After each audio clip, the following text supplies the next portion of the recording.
I gotta get my camera situated. I don't know if that's gonna work. Let me see. I didn't bring none of my stands for my phone up. Let's see. Can you hear me okay? Yes, I can hear you. I was trying to be all, sophisticated and do it on the Uh-huh. computer. Yeah, we're gonna have to do it on the phone. That Ah, that that's what, that's what's up. It don't matter. See, it must be good information going out. The devil don't want nobody to hear it. whew, listen. That's Okay, look at we this. here today. Look. We here today, and we want y'all to know, like I said on the previous one, we're here to talk about setting healthy boundaries between you and others, basically while you're healing. So some of the things you would need to know to learn how to set the boundaries and how to keep them strong. Mental health is a serious thing. I am an advocate for it, but I also want you to understand that faith and um, mental health goes hand in hand. So here today, I thank y'all for coming in. It looked like y'all coming. Oh, okay. Please stay. We're going to talk about some good things. First, I want you to basically briefly introduce yourself and share your personal and professional background so that our viewers will be able to know what's going on and tell how mental health, faith, and relationships all come together in your eyes. Okay. Well, I'm a licensed marriage and family therapist with years of experience supporting individuals, couples, families, helping them to heal through emotional and relational situations, kind of creating that space for restoration. I also serve in ministry alongside of my husband. We pastor Praise Tabernacle Ministries Church right here in the wonderful city of Jackson, Mississippi. And what I kind of do is my work often bridges, biblical principles with clinical insight to help people kind of thrive in their relationships and their personal growth, kind of help with that inner healing work. So that's who I am. That's what I do. I'm a therapist, a preacher, an author, a mother, a grandmother. I'm all those things and a wife. Okay. So, like my second question is, what inspired you to start speaking and working in your healing and boundaries in that area? My own journey, my own personal journey with kind of I love to not tell people no, and so that kind of became a thing that kind of got me in trouble with myself, right? Because I was always willing to go above and beyond. I was, dealing with burnout and people pleasing. And, it was that turning point that I decided I got to do something different. I can't keep going through the motions like this.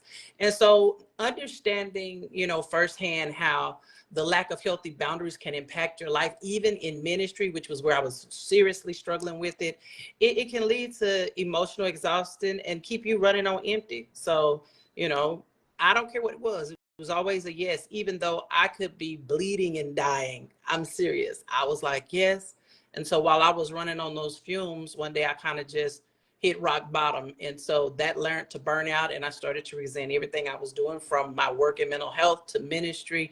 And that's when I knew I needed to kind of start doing my own healing work and learning how to appropriately set boundaries. I had to realize that it's okay to say no. And it's a whole lot of people out here struggling with the same thing I was dealing with. We find it hard to say no, especially in the church, because we feel like we're letting God down if we say no, if it got something to do with church. And so that's when I knew I wanted to speak up on this issue, because there were so many people locked in and not free to be themselves because they were always running around doing and pleasing others and not taking care of themselves. So that's what got me kind of hyper laser focused on boundaries. Okay. And also, well, you kind of talked about it already. In your experience, how does our closest relationship impact our mental health and well-being? It impacts it deeply. It impacts it deeply. What we have to understand, that the people that we are closest to, they have the most access to us. They have the access to our emotions, our thoughts, even our identity. So we have to be very, very careful with those close relationships. And they act like mirrors. Those relationships, those closest relationships tend to act like mirrors to us because they reflect back to us what our deepest needs are, what we need from people, right? And so looking at the mirror of the folks that surround you that will kind of tap into that resource of who you are and drain you dry. And all the time it's not intentional, but it impacts it. And so we get wounded, you know what I'm saying, from people that we love. And I believe it's kind of unintentional. It impacts our belief system about ourselves. And so when we don't have healthy boundaries, we get ourselves in trouble. And if you look at it from a spiritual aspect, we get in trouble with God. So when that boundaries are healthy though, you know, it can become a source of strength. I had to, like I said, learn how to say no. The art of no was so pivotal in my recovery and my healing from all the burnout that I had experienced over the years. Just here recently, I told my husband, I said, listen, because we're getting ready to have a grandbaby any day, so I can't really just up and go because it's my baby girl's first baby. So I'm trying to be there and support. But I told her, I said, look, once I get you settled and I see where you are with this postpartum, I'm out. Because I feel I have grown to know my own body and my own emotions and my own mind. And when small little things begin to agitate me, that's when I know I'm teeter-tottering on burnout. So I try to do something weekly. If it's nothing but just shutting down everything and everybody and not talking, because I talk for a living. If it's just simply that and sitting in my quiet space and playing my earth sounds or my waves crashing and my thunderstorms, I have to take that time for me. And we have to realize if we don't start taking time for us, the crash and burn looks bad. You hear what I'm saying? It looks bad. And you don't want to get there because if you, with the relationships, if you continue not taking care of you and the person you're in a relationship with, whether that's romantic relationship, whether that's friendships, whether that's work relationships, whether it's church relationships, you start to get resentful. And so that stuff begins to become toxic and unbalanced. And this drains every aspect of who you are as an individual. It'll impact your sleep. It'll impact your eating habits because you feel unappreciated. You don't feel heard. And so that strained relationship or toxic relationship will lead to mental health issues like anxiety, depression, things that we don't necessarily want to be dealing with, confusion, and it'll definitely impact your sleep. So our relationships, they set the tone for how we experience the world and ourselves. So I tell people, think about the people you got surrounding. If all the people you got around you are takers, you need to reevaluate your friendships. That makes sense. So let me ask you this, because I'm still on my journey of walking with God. Okay, I don't know everything. So with discernment, will you have a better idea as to what boundaries you should set with someone? Because you know God does give us that, but a lot of us don't know how to really practice it. Like you said, we don't know. Yeah. We don't know how to say no. We all, and like you said, it makes you feel like when you first start, you feel like, oh my, I'm letting God down. He's telling me to be a steward, but I'm tired. You know, like, God, you okay with this? Yes. I need you to be all right with this. Because, yeah, this is not going to work. I'm going to have to tell them no. And which I guess coming in now, especially when you first start doing it, you do want to be that star pupil, is what we probably would feel like it is. But as time go by, you be like, I'm cool. I don't have to be there today. They will survive without me. But I do think discernment is a huge factor in us being able to figure out like our triggers and to set the boundaries. And like you said, if we can use a discernment, we might not have anxiety about it. Yeah, those red flags that we usually ignore. We know we don't need to talk to a person, or we don't need to go around, but we still go. So if every holiday you go around your family and you know good and well y'all get into it every time. Right. Don't go over there next year. Yeah. Yeah. Call your mama, FaceTime her, Let her know, baby, I love you. Or go the day before. Yes. You get what I'm saying? Hmm. Go the day before so that you can protect your boundaries. Because I know if I don't protect mine, it will take me a while to get back right. Hmm. I'll grind my teeth. I will Right. be irritable Hmm. at work, and it'll make me not even like not want to be around people. Right. Wish I was working from home. So I know that's probably not what God want me to do, because if that was the case, I would have got a work from home job. Listen, but Ooh. yeah, so I do think that is one of the ways we can look into our boundaries, because without discernment, we do fall trapped into things that we should not be in. We're not aligning with what God wants us to do. Is Right. how I look at it. Yeah. And I might be wrong. I don't know. Help me out. No, no, no. You need your discernment. But here's the thing: what often happens when we talk about spiritual aspect, when it's people that we are in close relationship with, how often do we tap into discernment? We just think this is, these my people, so I got to show up, I have to do everything. And we fail to realize that even Jesus himself stole away from the disciples. He rested. Before every major miracle in the Bible, if you do your research, Jesus took him a nap. He got away from the people. He stepped away. We're talking about Jesus, the Savior of the world. He went off and prayed by himself to restore and refresh himself. Now, if Jesus, being 100% God and 100% man, had to have boundaries, why don't you think we need them? Why not? Now, I work alongside ministry with my husband. So that means anybody that does not show up, guess who got to fill that spot and make that happen? This girl right here. And I will let him know I do not have the capacity to do it. Who else can you find to do it? Even if he gets frustrated, and I know he loves me and he gets mad and I get mad at him, but I have to hold that boundary even with him, with my children. I have to hold those boundaries so that I can love you the way that I need to be loved. Because if you want me to be 100% when you really, really need me, you want to respect those boundaries. And I'm quick to say, ain't got the capacity. I don't. Not doing it. Hey, do you think you know? Well, what you doing? Nothing.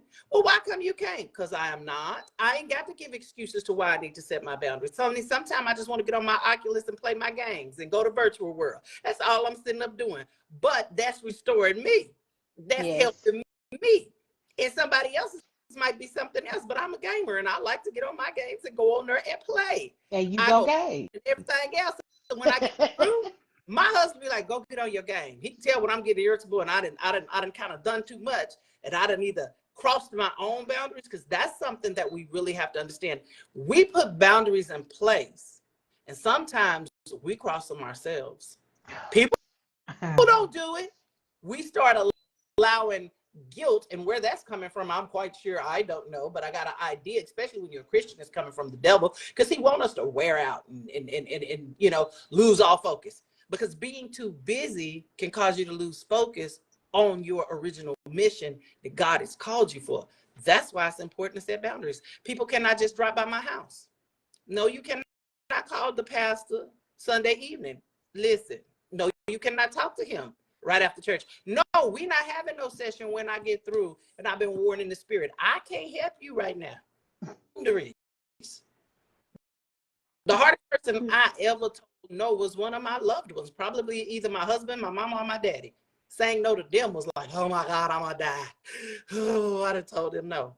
Do you understand saying no when you don't have the capacity to deal with people is an act of love and not selfishness?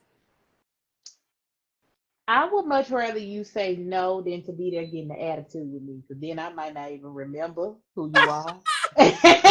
And I might get an attitude with you. Like I respect people when they say no. Mm-hmm. No. Like it's okay. Who gonna beat you up because you said no? I'm not gonna beat you Mature up. to that level. Some people can't handle the being told no. Mhm. They throw whole fits like little children. And I walk Why? away. about you, and they get all that. And then what do? Most of the time when people react toward us, we react toward them instead of responding. My response is, okay, but yeah, I still no. I love you. It's no, I ain't doing it. I don't do no like that. My no is my no without an explanation. I don't owe you an explanation for why I'm protecting my peace.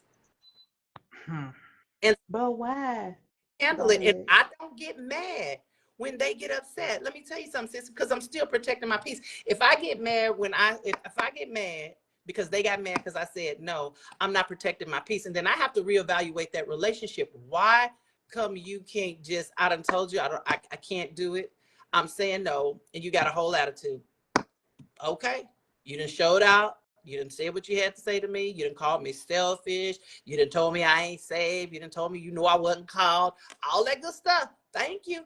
My answer still no, it ain't gonna change. You really think I'm gonna do something for you now after you done went off on me?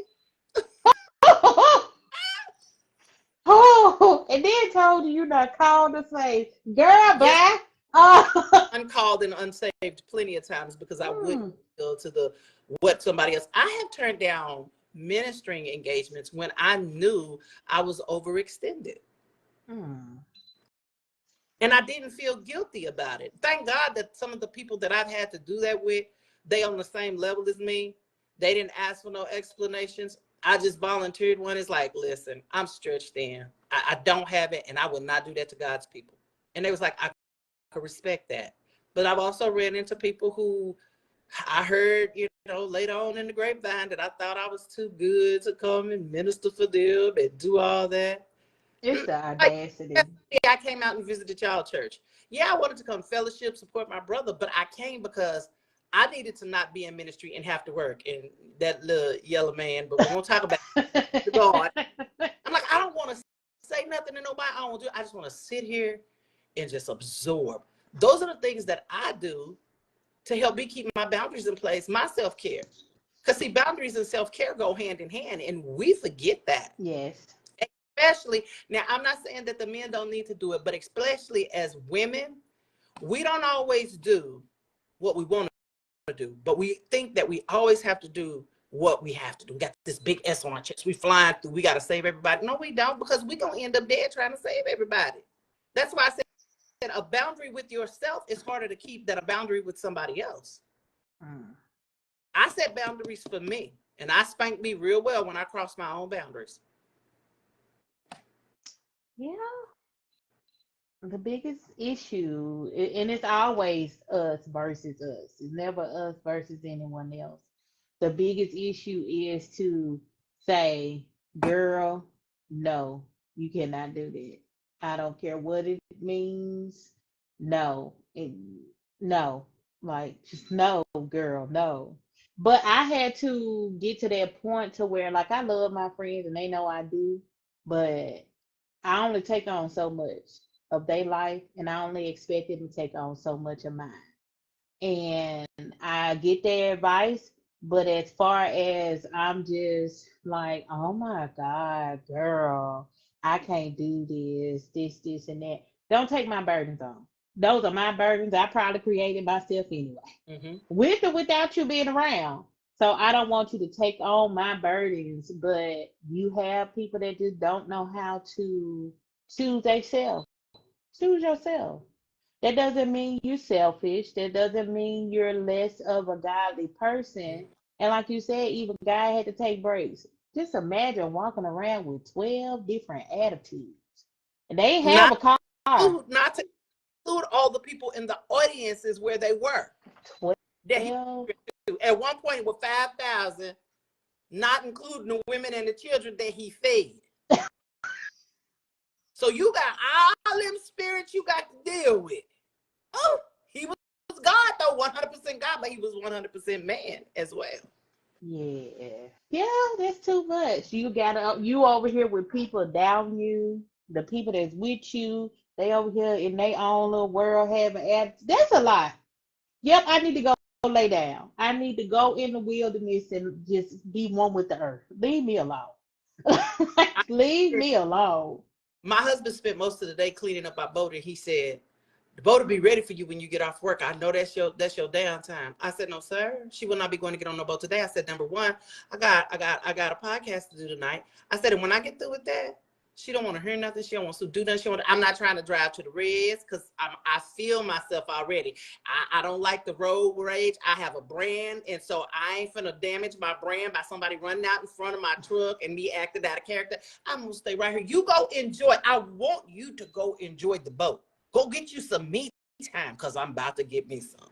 You got to have those boundaries. You got to have that space where you can say no. And I know he gets it. Thank God I got to understand. He ain't always got it now. And sometimes he be like, but he gets it for the most part because he understands that my boundary is not a disrespect or not showing love toward you, but it's me being respectful to myself, understanding my limits.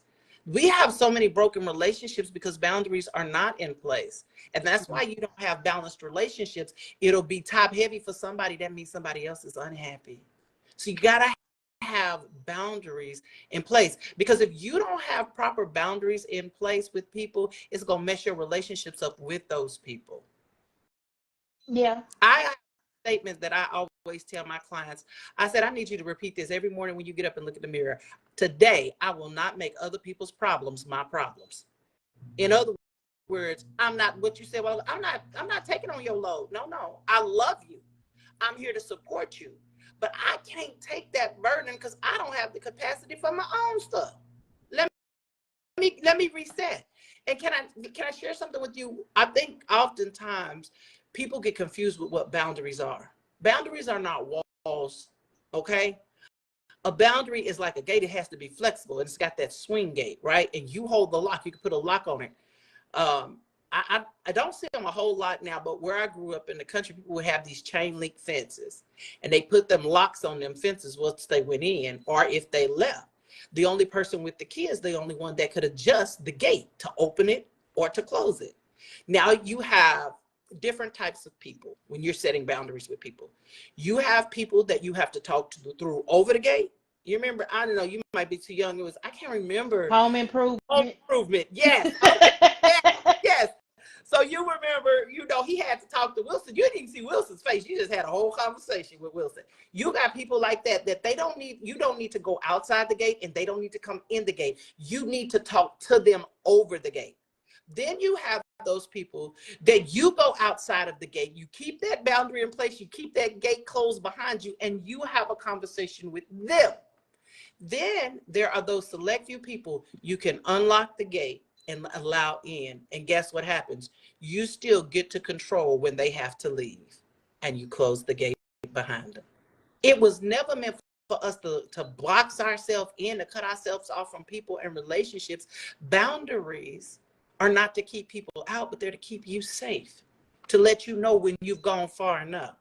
It's almost like a land boundary. Oh, that over there, that ain't mine. Let me get back across this boundary. This is my stuff over here. Let me handle my stuff. Not make it their problem, my problem. Let me stay over here and cut my own grass. Yeah, that'll do it.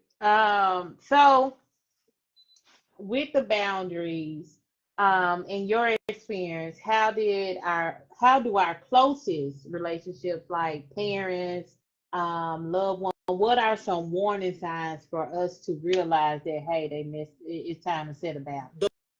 One of the first and biggest warning signs is if you start feeling anxious, uneasy, before you ever see or talk to this person, just the fact I gotta be in their presence, you might need to set a boundary. Yeah. If when you get in that person's presence and immediately your spirit gets like restless, you might need to set a boundary. So with your family members, because if you go, say for instance, if I went home to my mom and I just felt uncomfortable, and I'm in my mama's house, my house where I'm born and raised, and I feel like I got to walk around on eggshells, that's a sign there might need to be some boundaries put in place, because this person, be putting myself in their space or them coming into my space disrupts my peace. Then I need to create a boundary, and I need to kind of process these feelings of why are they so triggering to me? Am I giving that much of myself and feeling unappreciated that anytime that they're around, I just feel like they're about to take from me? It's like they're draining the life out of you. There are some people that I know I don't have the capacity to be around, so I have to create a boundary, and I only go around when I know I have the capacity to be in that person's presence. If you dread that person coming to see you, or you seeing that person, if you always compromising your peace for those or that individual, that's a warning sign that the relationship that you're dealing with, you need to set some boundaries with that relationship, even if it's your family. And like I said earlier, those are the hardest people to set boundaries with, because they know you. You know what I'm saying? They have a connection to you. Because if you don't set a boundary in place for your peace, you're going to find yourself emotionally exhausted. And after every time you be with that person, you're going to feel like you need to go sleep for about 10 hours. I've had some people in my life like that, where when I got through dealing with them, it was like, okay, y'all, I need about 2 or 3 hours before I could even reset to do anything, because they took everything out of me. So we got to pay attention. You got to pay attention to what them red flags are for you.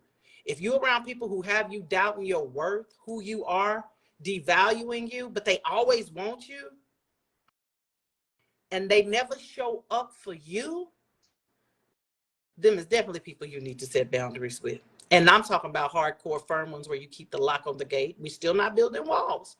We can see them over the boundary, but we are protecting our peace. And this is what I need Christians that may be listening before you get to judging me.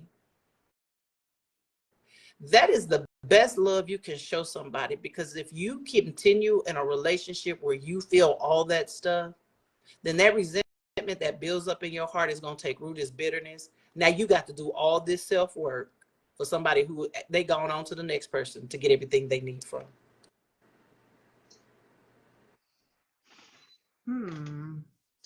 That is true. So part of the podcast will be talking about plus size empowerment. And growing up, I really didn't experience this, but I do know, like, as a plus size child, that it would be possible that, like, family members, because they are your first critics, um, would make you feel like you're less than what you are because you are more plus size than are bigger than your other cousins. What is, if there is a younger person, or if we could talk to the child and the person that's listening, what are some things that you like, type of boundaries do you feel they can set now for someone that makes them feel uncomfortable, like you said, makes them feel like they're not worthy of being them? Because just because you're plus size doesn't mean you're not worthy, doesn't mean you're not pretty, doesn't mean you won't have a successful life. Here today, you just got some weight on you, and it's okay, baby. You just got a little weight. Listen. But you get what I'm saying? Like, I think now it might be a little better, but some of the stuff that other plus size girls went through, I might not have went through. So I don't know how to really reach that child, that person. So I want, from a therapist and mental health standpoint, what are some things that we can do to make sure that we understand who we are and that we're worthy? Okay, so from a therapeutic standpoint, now I don't separate the two, but the logic is where I'm coming from right now. Okay. If you still holding on to people in your life that got you feeling like that, it may be time to let those people go. I'm not saying necessarily cut them off, but it's time to let them go, because to build you up. That's if you got it, then you need to scan the room and see who's in your corner and who's not. Healing that little wounded girl, or the adult woman now who is trying to protect the little wounded girl, because on the outside she's the persona of confidence and all that, but when she goes home she's crying, felt judged, or she goes in a room and she's crying hard, and people can see it, because the wounded little girl is like, I gotta be seen, but not that I'm a big girl. Now, for me, when I was 290 to when I was 190, and now waiting somewhere in between, I always thought, fast, shut your mouth, you lucky this is a Christian broadcast. That's who the chick I've always, but that was not because somebody else instilled it in me. I just said it had to be the grace of God that I felt about myself. And so I found that myself with people who were good for my ego, for a lack of a term. I've always surrounded myself with people who were good. And so when you're talking about that, in order to set appropriate boundaries, some of those people, I don't like to use the word cut off, but you need to separate yourself from them. And you need to get in a place where you can heal. Because you can't expect somebody to love you if you don't yourself. You can't expect somebody to respect you if you don't yourself. You're not about to be in my face. I'm not about to be the blunt of everything because of my weight. I got the Holy Ghost. I'm filled from the rooter to the tutor. But there's a gangster that we try to keep dead, buried. Y'all up coming at me, might resurrect him. And so that's why I surround myself with people that can remind me of who I am. And not, or who they say I am. Okay? And so that's the first thing. Link up with somebody that got your back. Follow podcasts and things like this, stuff to empower. Because you can't wait for somebody to do that for you. You got to empower yourself. You got to love you. And if you may be a healthy girl and you can't love you, you can't find a way to love you, then love yourself enough to go to the gym and push that plate back. Because see, for me, mine is a combination of genetics and food. I love to eat. I'm a foodie. So I can't get mad when I step on the scale and it say I'm 15 pounds over my weight, because I've never wanted to be a very thin girl. I have a full size head that I totally embraced and I love. So I need to keep it well proportioned. Okay. You see what I'm saying? I don't need my neck skinny like that either. I don't want to look like a llama. That's not gonna work. I have been skinny, and I look like a racehorse, and not in the good way. No. So that doesn't satisfy. My issues with weight now are health, right? I want to be healthy for my grandchildren. These kids of mine keep having them. They say this is the last one, but I don't trust none of them. So I want to be here. I want to be like my grandma. I want to be 80, 90 years old, still kicking it with my grandkids and still able to get up and actually do with my grandkids. What I want to tell you, if you are listening to this, sister, love you first. Forget what those people are saying, because most people who attack people, who body shame, they have self-esteem issues and they have to tear you down to make themselves feel good. I'm not just creating boundaries with folks like that. I'm literally going to dismiss you from my circle. I'm still pray for you, but I'm going to love you from a distance. Why are you keeping these people around who tearing you down? No, bye. Peace, be still. Peace. Get out. If you're disrupting my peace, we don't have no fellowship together.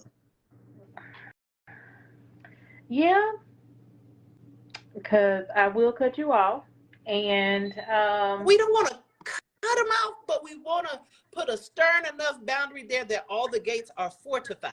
We still want to be see, because people can change. God can deliver.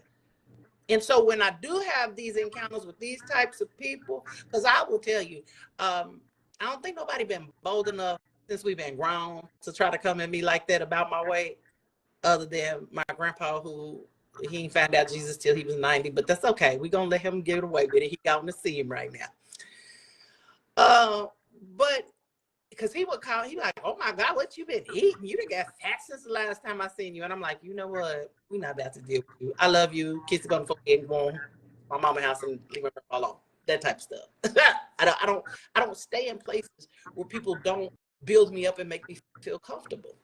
And it's not that easy for everybody, because I'm going to tell you, we got to go all the way back to the beginning. I started a journey where I had to create boundaries. I wouldn't so much as let it impact me, but I wouldn't stand up for myself and say nothing about it. I would just sit there and take it. And I'm like, I don't like to be nobody's punching bag. I'm not going to be it in real life. I got out of that. So I better get out of this emotional punching bag that people think that I'm going to be the blunt of their. I've heard people say horrible things, body shame, big women. And I get, like right now, if I'm in the company of people and we ain't even, how you get with your friends and y'all be looking at people now. I mean, I might participate in the drag, like, now she know better than come out here with this bonnet and these pajamas on at Walmart. I can't stomach that. Why she did that? We might laugh and hoorah like that, right? But the moment they attack somebody's weight, I'm like, oh no, that's not what you're gonna do, because that means what you think about me, because did you forget you sitting next to a plus size? So I'm advocating on behalf of all of us that can go to Lane Bryant and try to find an outfit, but not here in Jackson. Y'all Lane Bryant sucks. But anyway, I digress. That's why you got to keep doing what you're doing so we can be cute in these streets and not look like somebody great. And people don't understand, Lane Bryant had us looking like, no, it wasn't Lane Bryant, it was Matt Graves that had us looking like somebody grandma and all that floral back in the day. And then Lane Bryant came. They used Now to Lane be, Bryant. oh, they used to sell some cute, and you still, if you got the patience, I don't, to go in there and kind of rummage around, you can, kind of piece you together something. I don't have the patience like that. Need a whole stylist, because I'm just like, yeah, no.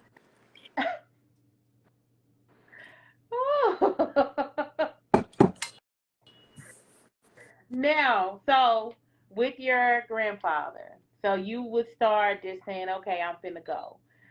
What are some things someone can do to ignore them? I know kind of limiting your involvement with them, but what are some other things you can use to kind of, I wouldn't say so much as ignore, would really set that boundary that, okay, I know, like you said, he's 90. He didn't find God to 90. And 9 times out of 10 back then, they didn't care about your mental health. No. They said whatever they wanted to say to their kids. So you kind of have to look at, oh, yeah, you was raised like this. We're not going to, I do understand you're supposed to change, but some people it's hard to change because that's how they have been. And they won't. Yeah. And you can your breath waiting for that moment, and they never get there. And they can even find Jesus, but not find compassion and not know how to have a filter. You know what I'm saying? So for that person who finds themselves constantly in that space, now this is speaking to the adult. You just remove yourself from the situation. I don't go nowhere I'm not wanted. I am not going to be in spaces where I am tolerated. If you can't celebrate me, peace. I'm out. I don't have that. Life is too short. I don't have the capacity to deal with willful ignorance. And if you ain't smart enough to know that making fun of somebody's weight is not hurting their feelings, and let me throw this in there. Y'all quit making fun of your own selves, because what you're doing is saying it's okay for them to say that to you. That's not okay. That is not okay at all. Shut it down. Love yourself enough to respect yourself. Don't give these people permission because you cracking on you. And I don't know if I was watching a TV show or I was reading on Facebook that this dude said that's why he did that, so that way it wouldn't impact him when people start making fun of his weight. So he made fun of it first to take the tension out the room. What? No, I am not going to dim my big bright light for you to feel anything. That's setting a boundary right there. Yeah, by not letting them dim your light and figuring. So with that, if you start busting jokes on yourself, it is a form of a defense mechanism. It very much so is, because you fear that they're going to do it. So if I do it, then I take everything away from them. They don't have anything to do, they don't got nothing to come with, because I've already did it. So they can't hurt my feelings because I'm saying this about myself. But then when they join in and begin to crack the jokes and you laugh at them, but silently crying inside, where does that leave you after that? And so the boundary with that, celebrate you, embrace who you are, love you. Don't make room for other people to feel comfortable at your expense. So that's when we talk about setting those boundaries with self. Yeah. They need to be some things you just ain't gonna do so that you can protect your peace. Why am I going to make myself uncomfortable to make you comfortable? Well, it's the Christian way. I'm showing love. No, you're not. You're showing self-hate.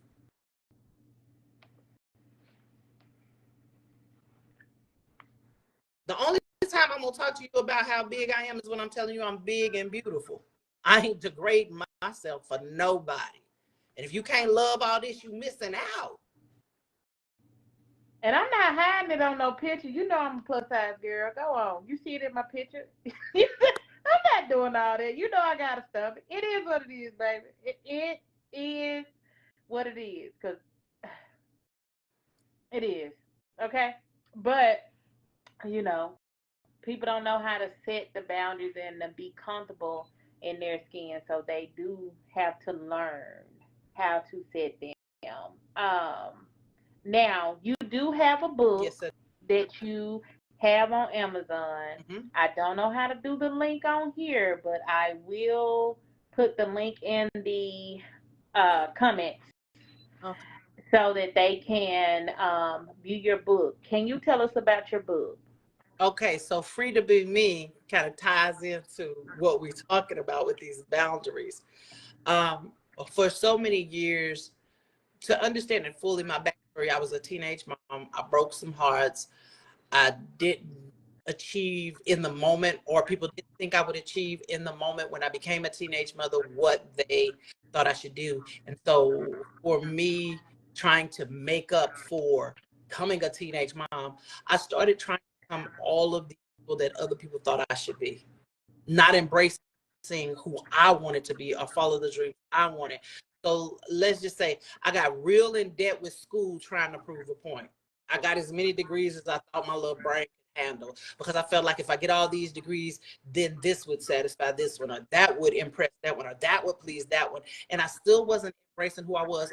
I spent years in finance and I hate numbers because the job that I had and the way I was beasting out in the job and all these accolades. Okay, so now, maybe this is what this person wants from me or that person wants from me. And I was miserable, hated my job. Every decision I made was influenced by what I thought somebody else wanted for my life and not genuinely what I. So Free to Be Me is kind of a 21-day manualized therapy session where each day you got a little bitty section and you focusing laser focused on that section, and it has little like workbook entries at the end of each chapter for you to go through, because some people are sitting there and saying I'm not good enough. And is a question in the book that says, who told you you weren't good enough? Because you just didn't develop that. Somebody in your life triggered that or actually said it to you that you weren't good enough.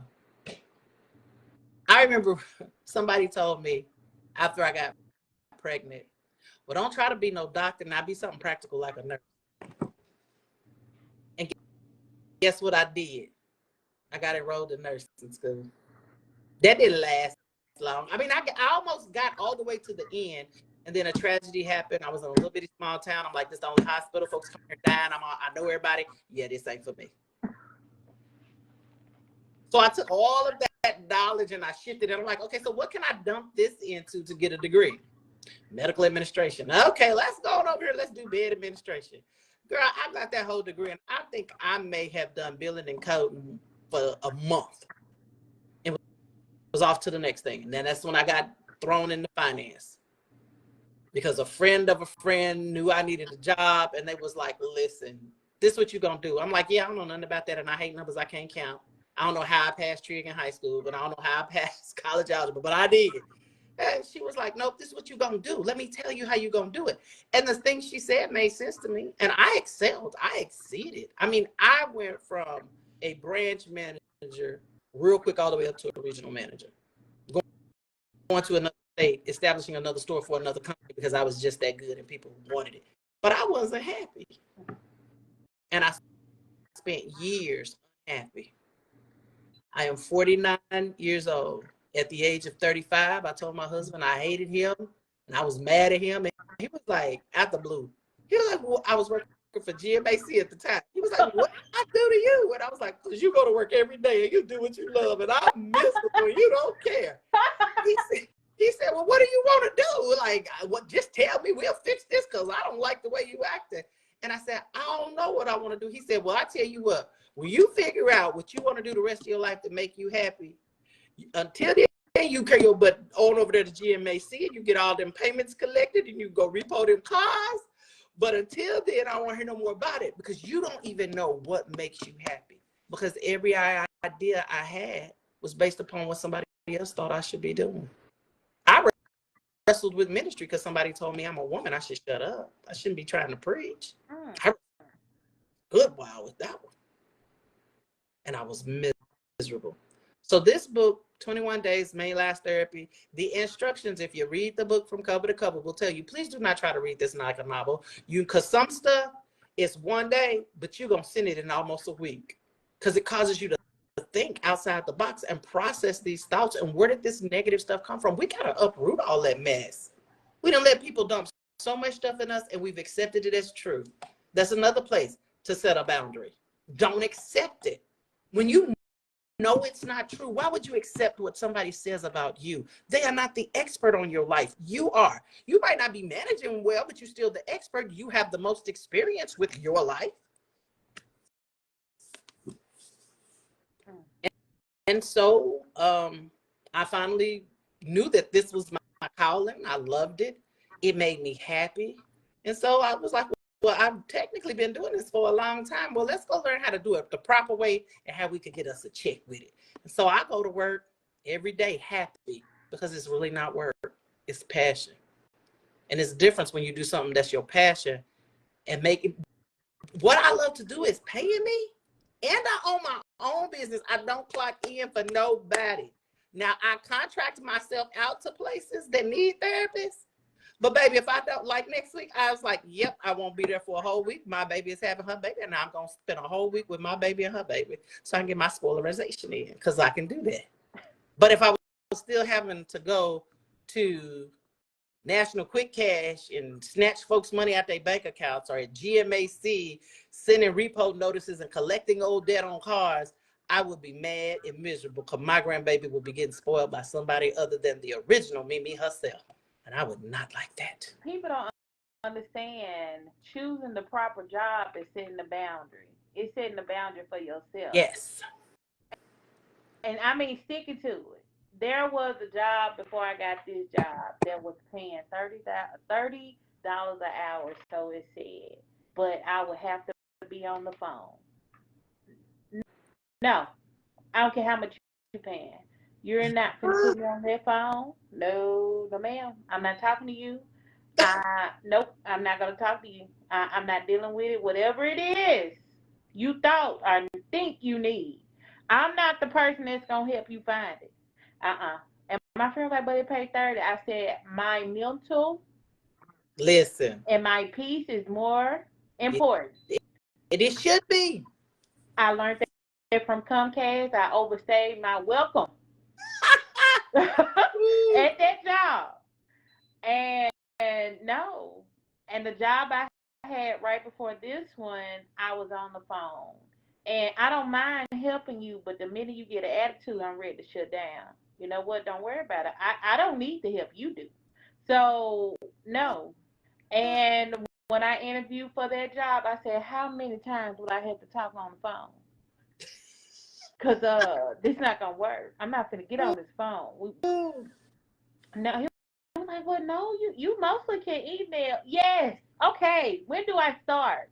I'm not getting on that phone to talk to y'all. I was on the phone with a lady for 30 minutes. She swore I didn't help her. You didn't know your own stuff. I got cussed out all the time. No. I don't think that's a job for a person who doesn't have a high threshold for tolerance of willful ignorance. That would never be for me. Because that's why I love my job, because you have to fill out a whole sheet and got to give, I'm doing a consultation before I say, yeah, I'm going to take you on as a client. I love money. I do. And not in the fashion that people think, because I know they want to say right now, oh, the Bible says for the love of money is the root of all evil. We're going to turn over a few more chapters, and it also say money answereth all things. So if I got my bills paid, I'm not stressing and worried about them bills. Hello. Just a little detour. But if you are not in a job that brings you peace, then that means you're violating your own boundaries, because peace should be our number one priority. Mm-hmm. It should be our number one high priority. Think about how many times God talks about peace in the Bible. So it must be me. We must supposed to have some, because he always addressing peace. And as a parent, we do have to set a boundary too as far as the job goes. Because during that time period I was working at Comcast, I did not have the best relationship with Morgan because of the fact I was so stressed out. Mm-hmm. Our relationship did not get better until I left. But over the course of the years, I've had to realize, like, God has humbled me. Like I said in previous ones, He's humbled me. But my relationship with Him has gotten better. I almost don't even remember like the days when He was scared to even say something to me because I had an attitude. I wasn't happy, and Yes. He needs me just like I need Him. But I don't want Him to sit on the couch later on in life. Like, I'm trying my best to make sure that he doesn't. If he sit on this, because he chose, not because I or somebody did. Thank, So thank you. yeah, he because something he did, baby. Thank But now he's not gonna get on there. My mama did this. My mama. No, no, no, no, no. We're not gonna do that. So choosing the right job is one factor. I feel like with the boundary. I understand we like money, but your peace. You're not gonna be here to make the money. No, you're not going to be here to enjoy it right now. Well, I don't know if it still stands now, but about 6 months ago, um, an opportunity to go work at the VA for over 6 figures appeared to be a therapist. I said the devil is five lies because nobody will never cuss me out and beat me up. No.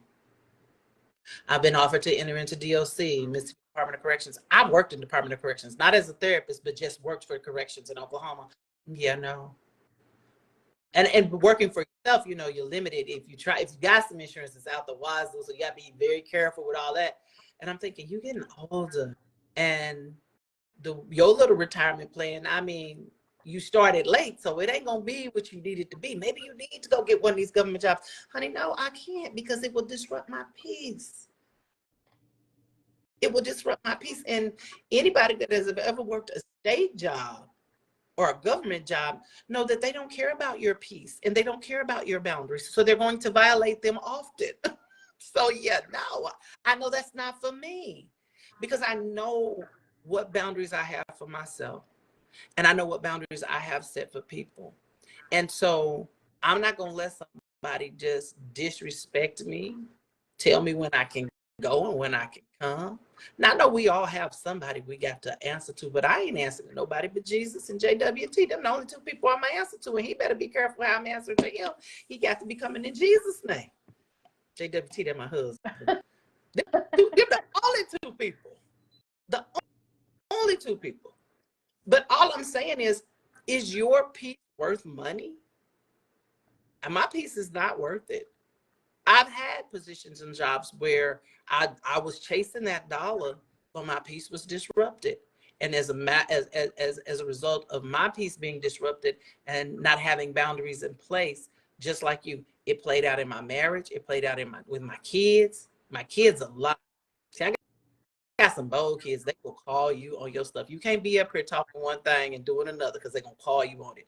And this youngest one, she been doing that since she was young, and I'm just like, you lucky I had found therapy, because I would have been old school and probably slapped you across the room. But I found God in therapy, girl. You saved therapy, and God saved your life right there. So let me sit down and explain to you what's happening. Yeah. And this is what I want your viewers, those that are online and those who may come later, to take from this. You have to learn how to say no. In my book, there is a whole section on the art of saying no. And you got to learn how to say no to you too. Because a lot of times people will just present you, and if you tell them no, they'll be okay. You will have them that will buck you, and they're usually, them close ones. But other people will be respectful of the no and just move on to the next person.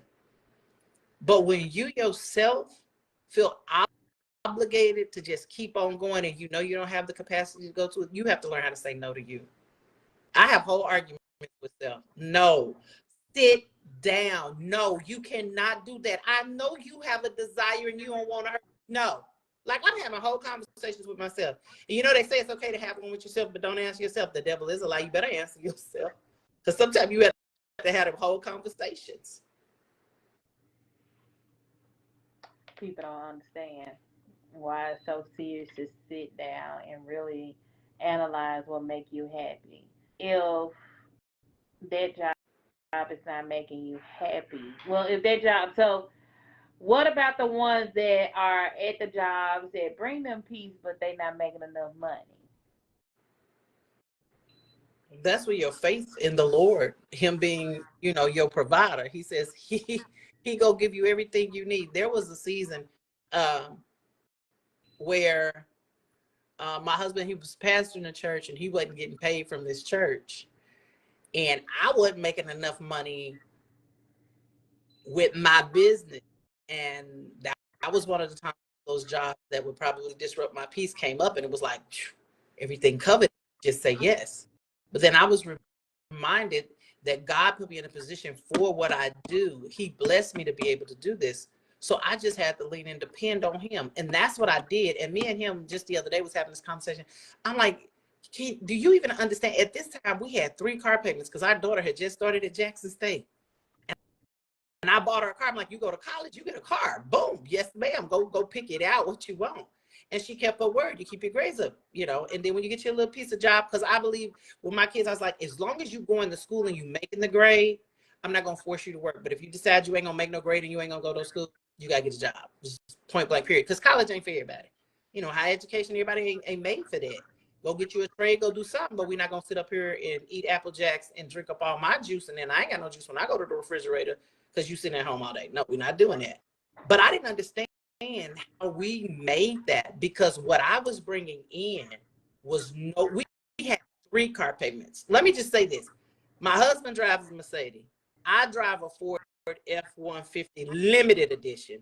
And my daughter, who had the brand new car, the newest car, was driving a Toyota Corolla loaded, the sports edition.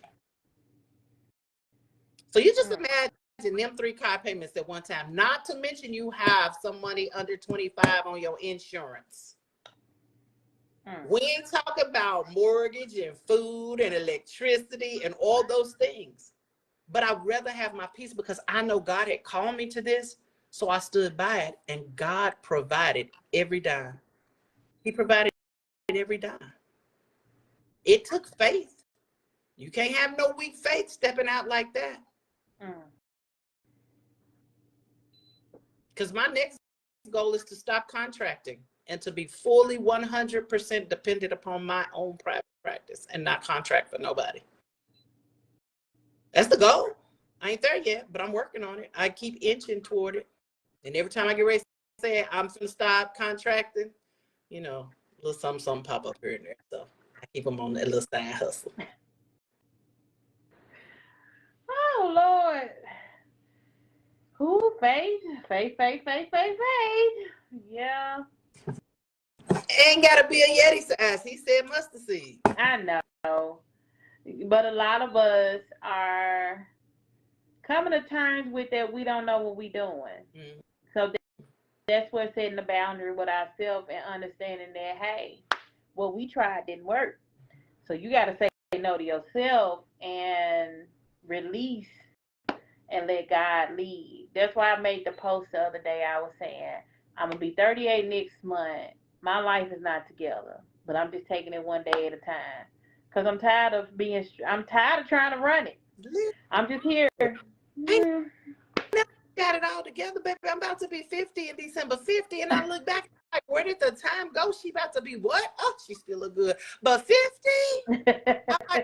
I'm not tripping about being 50, especially in this day and age out here in these streets, folks dropping like flies. I am very appreciative to be about to turn 50. I am so grateful to God for my years. I'm not going to worry about those that are passed on. But none of us have it all the way together, especially me as an entrepreneur. I am a therapist. I am not a businesswoman. I am becoming a businesswoman through trial and error. The lessons I have learned have not been because somebody said, you know what, I see what you're trying to do. I got the blueprint. Let me mentor you. It's not because I haven't reached out to people and asked for the help, but I don't know. hey, maybe this is just my journey. So I read as much as I can. I research as much as I can, because coming into this, and so I've made some financial boundaries with myself, because when I got on my own and I didn't work for nobody, they forgot to tell me that they still find your money and they want their cut. So that's life. Limited. So I had to create some boundaries, like, yeah, you can't be out here living your best life irresponsibly. It's now, when I first started and I was in the store, it was the, oh, I could spend it and get it right back mentality. That'll jack you up. Don't do that. Ooh, all the way, y'all. that was We it. will be entrepreneurs, but be wise. Learn from Uh-huh. our mistakes. I didn't know that he could still, Miss Uncle Sam could still find my money. Mm-hmm. He found it The because I didn't realize state too. it 1099s and they won't they cut. At that time I was in Texas, so the state was fine, but the state of Mississippi will get y'all behinds too. Yeah. Don't be. They'll come in. Look, don't trust their payment plans, because they just jumped in my bank account last year and took my whole bank account for state taxes. I said, I lived in Texas for almost 15, 20 years. There is no income tax there. I wasn't used to paying the income tax. I knew it was there, but it kind of slipped my mind. And let me tell you something about the Treasury in Mississippi, honey. They will sure enough remind you. Yes. They ain't bother me no more. Come home no more. Something else Now, They will. yeah, don't forget that day, because we are not ever, never, ever gonna get in trouble with them again. They was it's a lot of stuff with business that a lot of time you do have to try and learn on your own. You have to learn to set boundaries with yourself and say, hey, we can't do that. That's not what, like my boundary was, I probably should have went back and got a job when things started slowing down. But I was so gun-ho on, I can do it, I can do it, I can do it, to where I didn't want to get a job. So now I don't mind having a job. I don't mind it. I don't mind having a job and doing that, because the job, like you said, with the contracting, it gives you what you need while you building what you really want. Mm-hmm. So it's just little stuff like that. I should have set that boundary with myself of go back to work.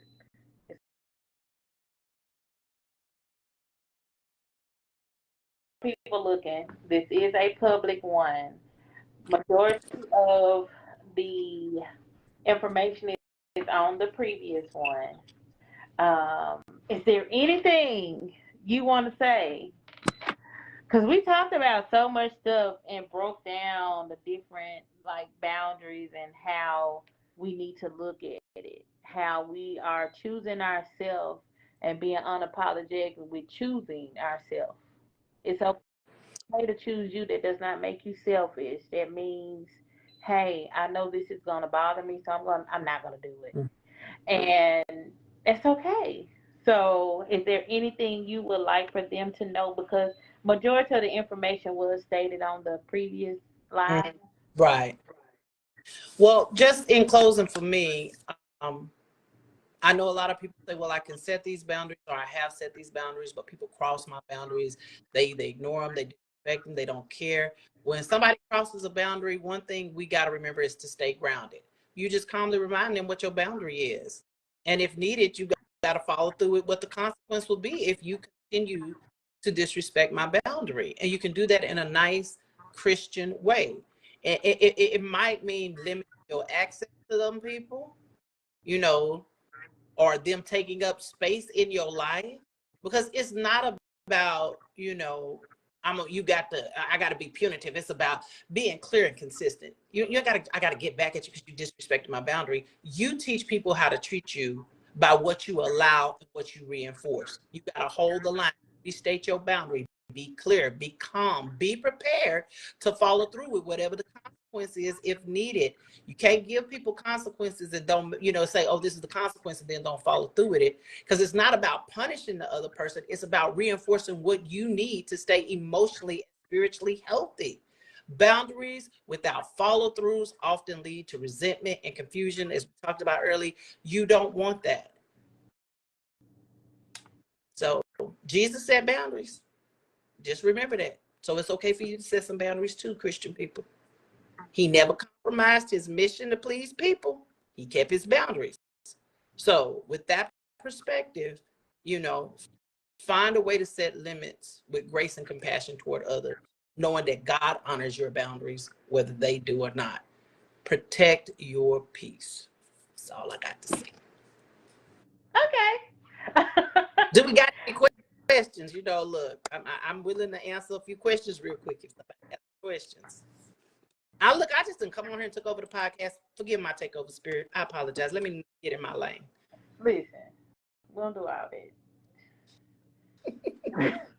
Babe, I need these people to get all the information they can get. I'm not that kind. This is my podcast. You can't do that. No, ma'am.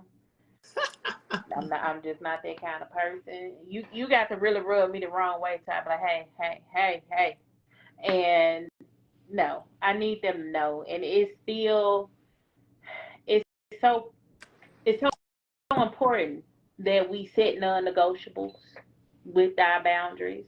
Like you said, if they do cross the boundary, what is going to happen? So we have to set a non-negotiable. We need to break down what, if they cross this boundary, this is what happened, and stick to it. And like we said on the other one, put our own self on boundaries list. This is what you can and cannot do. If you do this, this won't happen.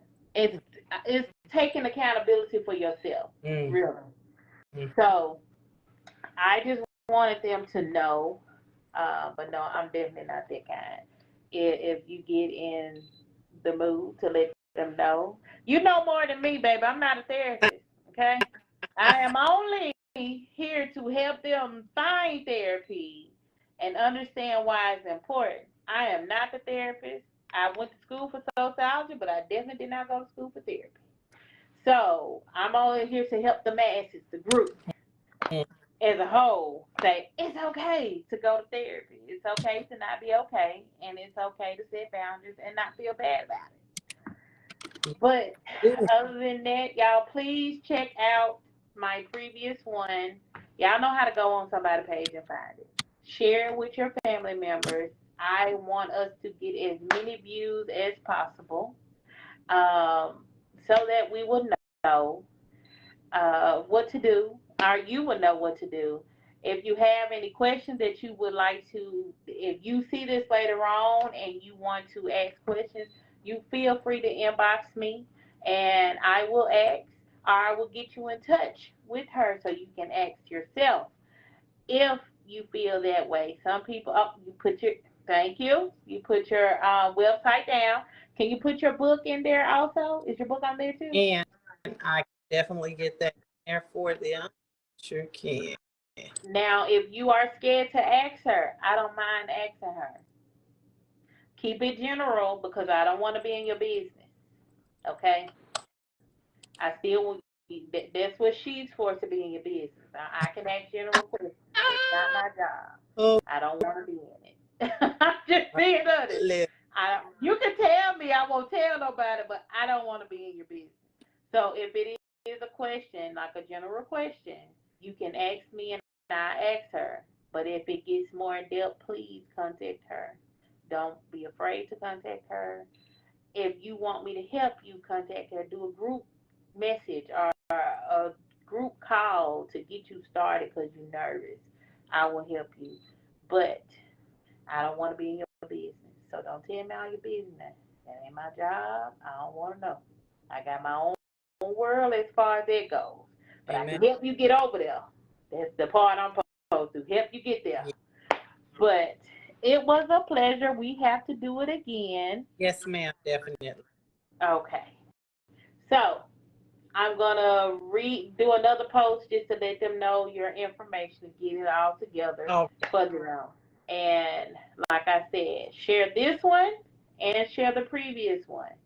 As many as times as you need to as many groups as you need to, so that we can get it going and we can get it out there so people can understand how important boundaries are and how to heal.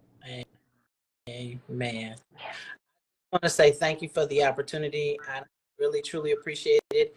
Anytime that you need me, if my schedule permits, I will be more than happy to join you on the couch. Okay, y'all. Thank y'all for coming on the couch. And thank you Yes, ma'am. for being a guest on the couch with us. Because I try to make it comfortable so that everybody can stay. But yes, thank you very much. You are welcome. And that concludes this episode, y'all. Thank you. Bye-bye.